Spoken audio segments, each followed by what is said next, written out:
50+, 55+ age நம்ம அந்த படத்துல நம்ம ப்ளே பண்றோம். அப்ப பையன் இன்னும் சின்ன பையனா இருக்கணும், அப்பதான் கன்வின்சிங்கா இருக்கும். இவன் பெருசா இருக்கான் வெற்றி, பாருங்க வேண்டான்ட்டேன்.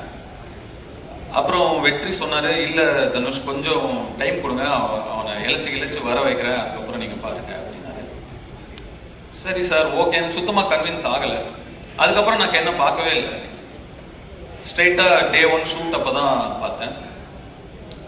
அப்ப அந்த ஃபர்ஸ்ட் ஷாட் அவன் நடிச்ச உடனே நான் வெற்றிட்ட டக்குன்னு போய் சொன்னேன், வெற்றி இவன்கிட்ட என்னவோ இருக்கு, ரொம்ப கான்ஃபிடண்டா பண்றான், அவன் ஒரு புது பையன், சின்ன பையன், இவ்வளவு பேர் நடுவில் நடிக்கிறான், அவனுக்கு ஒரு தயக்கமோ கூச்சமோ ஒண்ணுமே இல்லை, ரொம்ப கான்ஃபிடண்டா பண்றான் வெற்றி, நல்ல சாய்ஸ் அப்படின்னு அதுக்கப்புறம் தான் சொன்னேன்.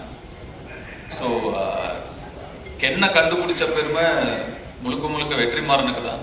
கென்னு மேல நம்பிக்கை வச்சதும் வெற்றிமாறனுக்கு தான். நான் சுத்தமா எனக்கு நம்பிக்கை இல்லை. அதுக்கப்புறம் கென் எனக்கு வந்து ஒரு பப்ஜி ஃப்ரெண்டு. நாங்க 2 பேரும் பப்ஜி ஆடுவோம். எப்படியாவது க்ளோஸ் ஆகணும் அவங்க கூட அப்படின்னு சொல்லி, என்னன்னா கேம்ஸ் தான் எப்பயுமே டக்குன்னு க்ளோஸ் ஆகும் 2 பேரை. அதனால அவன் பப்ஜி விளையாடுவான்னு, எனக்கு அப்போ அவ்வளோ பெருசாலாம் விளையாட வராது. சரி இவங்க கூட டைம் ஸ்பெண்ட் பண்ணணும்னு சொல்லி நானும் விளையாடுவேன். அவர் தான் எங்க பப்ஜி டீம் லீடர். அது என்னது எம்ஓபியா, மோஸ்ட் வேல்யூபிள் பிளே, அது எப்பயுமே கென்னு தான். அப்படிதான் கென் எனக்கு நெருக்கமானவங்கள. அண்ட் கொஞ்சமா பழகி, அஃப்கோர்ஸ் அதுக்கப்புறம் உங்களுக்கு எல்லாம் தெரியும், அசுரன் வந்தது.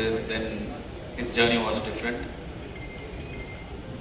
கென் வந்து என்கிட்ட இந்த படம், இப்படி ஒரு படம் எடுக்க போறேன் சார் அப்படின்னு ஷூட்டிங் ஸ்பாட்ல வந்து சொல்லும் போது எனக்கு ரொம்ப ஷாக்கிங்கா இருந்தது.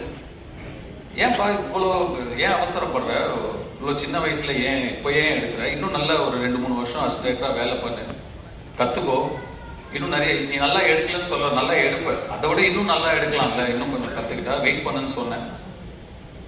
இல்லை சார் எடுத்துருவேன் அப்படின்னா. அவ்வளோ கான்ஃபிடென்ட்டாகவும் அவ்வளோ ஒரு ஆம்பிஷியஸாகவும் இருக்கிற ஒரு பையனை அதுக்கு மேல எனக்கு டிஸ்கரேஜ் பண்ண மனசு வரல. சரிப்பா ஆல் தி பெஸ்ட், குட் லக்னு சொல்லி நான் அனுப்பிட்டேன். உண்மைக்கும் நான் வந்து இந்த அளவுக்கு வந்து படத்தை எடுத்து இப்படி நிறுத்திடுவான் அப்படின்னு அன்னைக்கு நான் நிஜமாவே நம்பல. ஆனா can you prove me wrong. எப்படி அசுரன் அப்போ இந்த பையன் வேணான்னு நான் சொன்னது தப்பாச்சோ, அதே மாதிரி இந்த படத்தை இவன் எடுத்துருவானாங்கிற என்னுடைய சந்தேகமும் தப்பானதுல எனக்கு ரொம்ப சந்தோஷம். அண்ட் முன்னாடிலாம் நான் 2001, 2002ல லான்ச் ஆகும் போதெல்லாம் நம்மளோட முன்னாடி இருக்கிற சீனியர்ஸ் அவங்கள பார்த்து கத்துக்கணும், அவங்க எப்படி நடந்துக்கிறாங்கன்னு கத்துக்கணும், அவங்க எப்படி பக்குவமா நடந்துக்கிறாங்கன்னு கத்துக்கணும் அப்படின்லாம் சொல்லுவாங்க. பட் இப்போ மாறிடுச்சு எல்லாமே. ஆக்சுவலா ரொம்ப நாள் யங்ஸ்டர்ஸ் வெயிட் பண்றது இல்லை. நெக்ஸ்ட் இருக்கிற ஜெனரேஷன் வந்து 20 to 25 டப்புன்னு அடிச்சு நேரம் போயிடுறாங்க. நாங்க தான் டைம் வேஸ்ட் பண்ணக்கூடாதுங்கிறது இனிமேல் நெக்ஸ்ட் ஜெனரேஷனை பார்த்து கத்துக்கணும். அது ரொம்ப இம்பார்ட்டன்டான ஒரு விஷயமா இருக்கு. இப்போ யோசிச்சு பார்க்கும்போது, அடடா நம்ம ஒரு 16 வயசுலேயே வந்துட்டோம், நம்ம நிறைய டைம் வேஸ்ட் பண்ணிட்டோமோ, ஸ்லோவா பண்ணணும், மெதுவா பண்ணணும், நிறைய டைம் வேஸ்ட் பண்ணிட்டோமோங்கிற ஒரு ஃபீலிங்கை கொடுத்துட்டீங்க கென். ஸோ நிஜமாகவே நிறைய விஷயங்கள் உங்ககிட்டே கற்றுக்க வேண்டியது இருக்கு. அண்ட் உங்களுடைய அந்த உழைப்புக்கும் உங்களுடைய நம்பிக்கைக்கும் அண்ட் உங்களை நம்பி வந்த உங்க டீம், அந்த மாதிரி ஒரு டீமை உங்களுடைய நம்பிக்கைக்குள்ள கொண்டு வருதுங்கிறது சாதாரண விஷயம் கிடையவே